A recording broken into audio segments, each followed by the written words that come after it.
Hey everyone, welcome back. और जैसे कि लास्ट लेक्चर में मैंने बात किया था इंट्रोडक्शन पे, जहां पर मैं थोड़ा बहुत इंट्रोडक्शन दिया था। आज जो है जावा स्क्रिप्ट का पहला लेक्चर है, जहां पर मैं जावा स्क्रिप्ट जो मेरा सीरीज है उसको मैं स्टार्ट कर रहा हूं। तो आज जो टॉपिक्स हम डिस्कस करने वाले उसके बारे में थोड़ा बहुत हम देख लेते हैं। तो पहला जो टॉपिक है वो है कि जावा स्क्रिप्ट का इंट्रोडक्शन, कि जावा स्क्रिप्ट क्या है, किसको कहते हैं, उसका टेक्निकल डेफिनेशन क्या है। ठीक है, उसके बाद हम जाएंगे जावा स्क्रिप्ट की हिस्ट्री के बारे में। ठीक है, क्योंकि ऑफ कोर्स जावा स्क्रिप्ट जो एक प्रोग्रामिंग लैंग्वेज है, इतने सारे एप्स उस पर बन रहे हैं, इतने सारे लोगों को उससे जॉब मिल रहा है। ठीक है ना, तो जिसको मतलब जावा स्क्रिप्ट को किसने बनाया उनके बारे में जानना तो बनता है। तो इसलिए हम इनके हिस्ट्री के बारे में पढ़ेंगे। उसके बाद हम ये भी पढ़ेंगे कि जो वर्ल्ड का जो फर्स्ट वेबसाइट था वो किसने बनाया, कैसे बनाया और कैसा दिखता है। ठीक है, तो ये सारी चीजें हम डिस्कस करने वाले हैं। ठीक है, तो चलिए स्टार्ट करते हैं। देखो, तो जावा स्क्रिप्ट जो कोई पूछेगा या कुछ भी कि जावा स्क्रिप्ट है क्या, तो हम क्या बोलेंगे। देखो, JavaScript is scripting language use to make website interactive. क्या मतलब है इसको, देखो जैसे यहाँ पर मैंने गूगल पे जाके मैंने सर्च किया फ्लिपकार्ट। सपोज मैं एग्जांपल के लिए ले रहा हूँ कि फ्लिपकार्ट का एग्जांपल आपको दिखा रहा हूँ। वेबसाइट फ्लिपकार्ट मैंने सर्च किया, देखो गूगल पे आ गया फ्लिपकार्ट। अब इस वेबसाइट पे मैंने क्लिक किया फ्लिपकार्ट पे, देखो तो फ्लिपकार्ट की जो ऑफिशियल वेबसाइट है वो खुल गया। ठीक है, यहाँ पर देख सकते हो काफी सारे प्रोडक्ट्स हैं। अब मैं सर्च कर रहा हूँ suppose toy car, racing car मेरे को बड़ा पसंद है, वो जो ड्रिफ्ट मारते रहते हैं ना, बड़ा अच्छा लगता है। ठीक है ना, तो कार मैंने सर्च किया, देखो कितने सारे प्रोडक्ट्स आ गए। ठीक है ना, जितना स्क्रॉल कर रहा हूँ उतने सारे प्रोडक्ट्स मुझे दिख रहे हैं। मुझे सपोज ये वाले कार अच्छा लग रहा है, मैंने इस पर क्लिक किया, क्या हुआ, इसकी डिटेल पेज खुल गई। ठीक है, अब इसकी डिटेल पेज पे देखो कितने सारी इंफॉर्मेशन है। मैं इसको ऐड टू कार्ट पे क्लिक करूंगा तो ये आइटम कार्ट में चली जाएगी। ठीक है ना, तो मैं मल्टीपल चीजें यहाँ पर परफॉर्म कर पा रहा हूँ। तो बेसिकली मैं क्या करूँ, मैं वेबसाइट से इंटरेक्शन ही तो कर पा रहा हूँ। तो ये इंटरेक्शन मुझे कौन करवा रहा है, किसकी हेल्प से ये पॉसिबल हो पा रहा है, वो पॉसिबल हो पा रहा है जावा स्क्रिप्ट की हेल्प से। ठीक है, ये बिल्कुल ऐसा ही जरा कुछ है नहीं, जैसे कि मैं अगर पहली बार किसी से मिलता हूँ, ठीक है ना, तो मैं नॉर्मल हाय हेलो करता हूँ, बातचीत करता हूँ उनसे, तो मैं उस पर्सन से क्या कर रहा हूँ, इंटरेक्शन कर रहा हूँ। बिल्कुल वैसे मैं इस वेबसाइट से इंटरेक्शन किया। ठीक है, ठीक है, तो ये नॉर्मल है। बट ये जो डेफिनेशन है ना, और ये जो टेक्निकल टर्म्स है वो थोड़ा बहुत आउटडेटेड है। ठीक है ना, अब इसको कंप्लीट नहीं माना जाता है। क्यों, क्योंकि देखो जावा स्क्रिप्ट सिर्फ वेबसाइट में काम नहीं आता है। अब जावा स्क्रिप्ट अब ऐप बनाने में भी काम आता है रिएक्ट नेटिव की हेल्प से। जावा स्क्रिप्ट की हेल्प से आप बैकएंड का सर्वर भी क्रिएट कर सकते हो, नोड.जेएस। ठीक है ना, डेस्कटॉप एप्लीकेशन भी आप बना सकते हो इलेक्ट्रॉन की हेल्प से।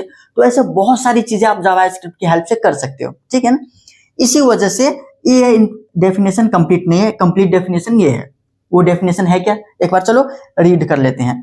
जावा script is a high level programming language use to write instruction that computer can execute. Okay, it is use to build interactive websites, web application, back end server node जैसे बनाते हैं, desktop application Electron से, and many more. ठीक है, तो ये overall definition है। ठीक है, तो बस ये हो गया, अपना डेफिनेशन तो हो गया। अब चलिए हम चलते हैं जावा स्क्रिप्ट की हिस्ट्री के बारे में। ठीक है, देखो हिस्ट्री में एक कहानी सुनो।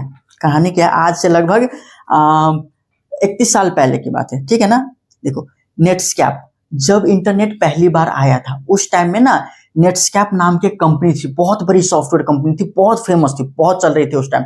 जैसे देख रहे हो ना अभी के टाइम में ओपन एआई चल रहा है, एंटीग्रेविटी, गूगल, ये जो इंडिया की बात किया जाए तो टीसीएस हो गया, विप्रो हो गया, कितने बड़ी बड़ी सॉफ्टवेयर कंपनी है।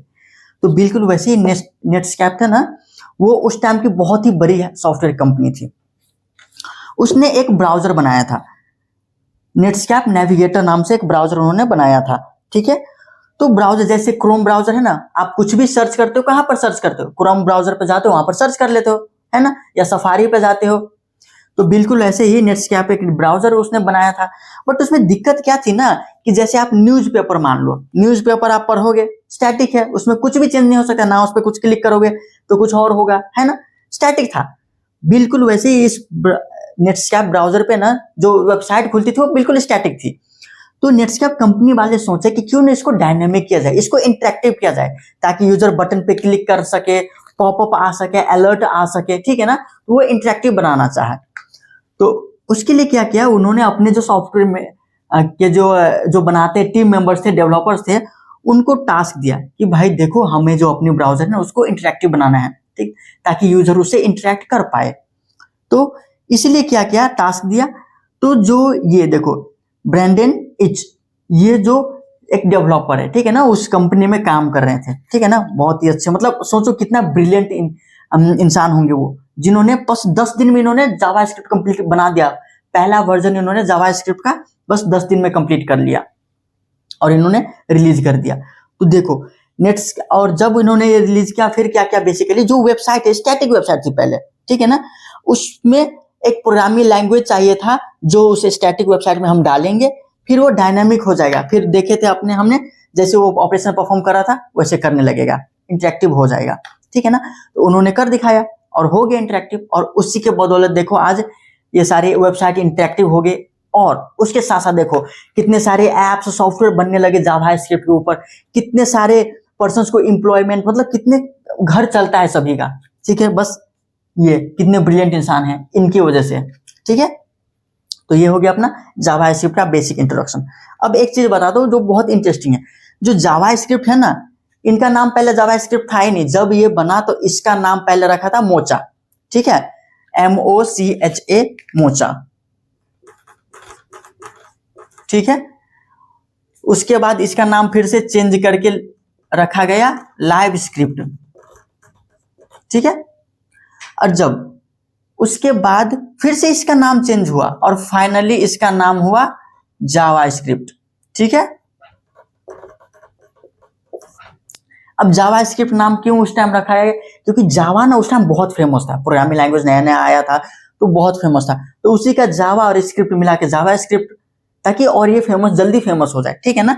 तो ये थी उसकी थोड़ी बहुत जो भी है हिस्ट्री थी, और हमें ये जानना जरूरी है, हमें पता होना चाहिए कि इसकी ओरिजिन कैसे हुई थी, क्या हुआ था, ठीक है। अब हम चलते हैं अपने नेक्स्ट टॉपिक की तरफ, वो है world first website and it's history. देखो हमने तो पढ़ लिया जावास्क्रिप्ट वेबसाइट के बारे में, अब थोड़ा पीछे चलते और ये देखते हैं कि जो वर्ल्ड का पहला वेबसाइट है वो किसने बनाया, किस सिचुएशन में वो बना, और वो दिखता कैसा है, इसके बारे में थोड़ी बहुत डिस्कस करते हैं, ठीक है। अब देखो जो वर्ल्ड फर्स्ट वेबसाइट है वो देखो बनने का थोड़ा एक कहानी सुनो।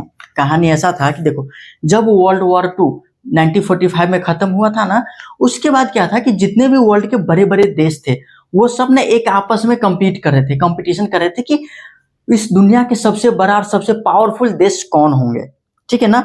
उस टॉपिक को लेके वो सब क्या करते एक आपस में कंपीट कर रहे थे। तो वहां पर जो भी जैसे अमेरिका हो गया, रशिया हो गया, और भी बहुत सारे देश थे ना, उन्होंने क्या किया था, उनके जो गवर्नमेंट है उन्होंने जगह जगह पर टीम्स, रिसर्च टीम बिठा के रखे थे, जहां पर बहुत सारे हाई क्वालिफाइड साइंटिस्ट जो थे, साइंटिस्ट सबको बिठा के रखे थे। बेसिकली साइंटिस्ट का टीम बनाया था और उन साइंटिस्ट को बोला गया था कि आप क्या करो, न्यूक्लियर वेपन पे, न्यूक्लियर पे और ये बहुत सारी टेक्नोलॉजी पे क्या करो, आप रिसर्च करो, ठीक है ना। तो ये सारी चीज क्या कर रहे थे, तो जो भी ये रिसर्च टीम थे वो देश के अलग अलग कोने में रिसर्च कर रहे थे, ठीक है। अब जब वो रिसर्च कर रहे थे तो उस टाइम क्या हुआ था कि उनको नीड पड़ी थी कि एक टीम दूसरी टीम से कम्युनिकेट तो करेंगी, ठीक है ना। तो कम्युनिकेशन में थोड़ा बहुत उनको दिक्कत आ रही थी कि भाई कम्युनिकेशन जो होगा वो सिक्योर होना चाहिए, किसी को पता ना चले, ठीक है ना, हाईली कॉन्फिडेंशियल होता है ना ये सारी चीजें। तो वो चाहते थे कि ये सिक्योर हो, तो उस चीज को टैकल करने के लिए अब उनको प्रॉब्लम आ रही थी। फिर उन्होंने मतलब एक वो सोचा कि कुछ हमें ऐसा डेवलप करना चाहिए, कुछ ऐसा हमें क्रिएट करना चाहिए जिसकी हेल्प से हम क्या करें, कम्युनिकेशन इजी बना सके। बस वहीं पर प्रॉब्लम नजर आई, प्रॉब्लम के सॉल्यूशन तो करना ही काम है इंसान के, ब्रेन ही ऐसा है इनका। तो देखो इन्होंने फिर बहुत सोचा, फिर क्या हुआ ना कि 1989 में एक टीम बनी, ठीक है ना, सीरम इंस्टीट्यूट में, ठीक है, European council for nuclear research, ये टीम थी, ठीक है ना। तो क्या हुआ ना, ये इंस्टीट्यूट में एक टीम बनी जहां पर सर टिम बर्नर-लीज, ठीक है ना, ये साइंटिस्ट है, ठीक है ना। इन्होंने 1989 में इस पे काम करना स्टार्ट किया और 99 में इन्होंने अपना काम खत्म कर दिया। और सोचो क्या क्या इन्होंने एक तो इंटरनेट बना दिया, मतलब HTML और वर्ल्ड वाइड वेब इन्होंने ये बना दिया। बेसिकली उस टाइम इन्होंने इंटरनेट बना दिया जहां पर वायरलेसली इंटरनेट के थ्रू डाटा ट्रांसफर हो रहा था, अगर मुझे कोई रिसर्च पेपर इधर से एक साइंटिस्ट से दूसरे टीम को भेजना है, एक टीम से दूसरे टीम को, तो कैसे भेजेंगे? वायरलेसली, कुछ नहीं, जैसे हम पीडीएफ वगैरह कैसे ऐसे ट्रांसफर करते हैं, अभी कुछ फाइल्स वीडियो कॉल करते हैं, वायरलेसली होता है, बिल्कुल वैसे इन्होंने कर दिया। तो देखो आज जो भी टेक्नोलॉजी, आज जो भी जमाने में हम देख रहे हैं, वो किसकी देन है? वो इन्हीं साइंटिस्ट की देन है। और सबसे इंटरेस्टिंग बात पता है, ये साइंटिस्ट ना एक फिजिसिस्ट थे, ये फिजिक्स, इनको फिजिक्स पसंद था, वो फिजिसिस्ट थे, ठीक है ना। तो देखो हिस्ट्री क्या हुआ। ऐसे आप आज भी जाके देख सकते हो, अभी आप अगर किसी भी ब्राउजर पे सर्च करोगे info.siren.ch, ये सर्च करोगे, आपको जो वर्ल्ड का पहला वेबसाइट था वो आपको दिख जाएंगे को कैसा दिखता था, ठीक है ना। तो ये हुआ कुछ इंटरेस्टिंग फैक्ट, आई होप अच्छा लगा हुआ है। देखो तो बस यही है, आज का टॉपिक यही था कि थोड़ा बहुत इसके बारे में डिस्कस कर लेते हैं हम, बस। तो यही है, अब मिलते हैं हम नेक्स्ट टॉपिक पे, जहां पर अब हम कोडिंग की तरफ अब शिफ्ट होंगे, जहां पर हम टेक्निकल चीजें, कोडिंग के रिलेटेड टर्म्स हम ज्यादा बात करेंगे, ठीक है ना। तो नेक्स्ट लेक्चर में हम ये बात करने वाले कि प्रोग्रामिंग लैंग्वेज क्या है, जो हमारे कंप्यूटर्स है वो हमारे जो इंग्लिश लैंग्वेज है, हम जो बात करें हिंदी लैंग्वेज, उन सबको भाषा नहीं समझता है, वो बस समझता है 0 और 1, ठीक है ना। तो कंप्यूटर इंस्ट्रक्शन को कैसे समझता है, ठीक है ना, वो सारी चीजों को लेके हम डिस्कस करेंगे नेक्स्ट लेक्चर में, ठीक है। तो आज के लिए बस ये है, आप चाहो तो इसका स्क्रीनशॉट ले सकते हो, बाकी